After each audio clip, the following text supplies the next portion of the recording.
Шашылыш эскертүү 28 июнда жааган нөшөрлүү жаан-чачынга байланыштуу республиканын тоолуу жана тоо этектериндеги райондорунда сел жүрүшү мүмкүн. Бул тууралуу өзгөчө кырдаалдар министрлигинен билдиришти. Ошондуктан коопсуздук эрежелерин сактап, сак болуңуздар.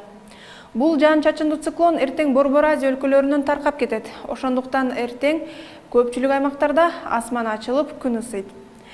Анда эртең кайсы өлкөлөрдө абанын температурасы жогорулайт? Аны мен Гүлүм Эркинбек кызы кененирээк айтып берем. Саламатсыздарбы?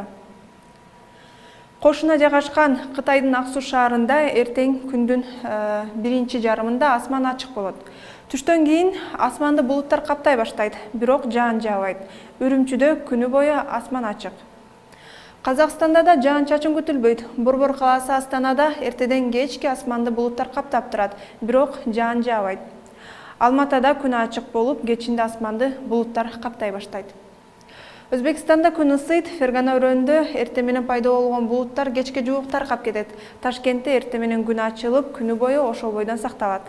Нукуста күн чайыттай ачык болот. Түркмөнстанда да абанын температурасы рекордтук ченемге жетүүдө. Эртең Дашогузда 39 градуска жылуу болсо, Ашхабад шаарында 42 градуска чейин ысыйт. Мындай климатта сыртка чыккан кооптуу, ошондуктан сак болуңуздар. Тажикстанда жаан-чачындуу күндөрдөн соң күн ачылып, абанын температурасы жогорулайт. Душанбеде 36 градуска жылыса, буга салыштырмалуу Хорок өрөөнүндө төмөн болмокчу. А Ходжент шаарында 39 градуска чейин көтөрүлөт.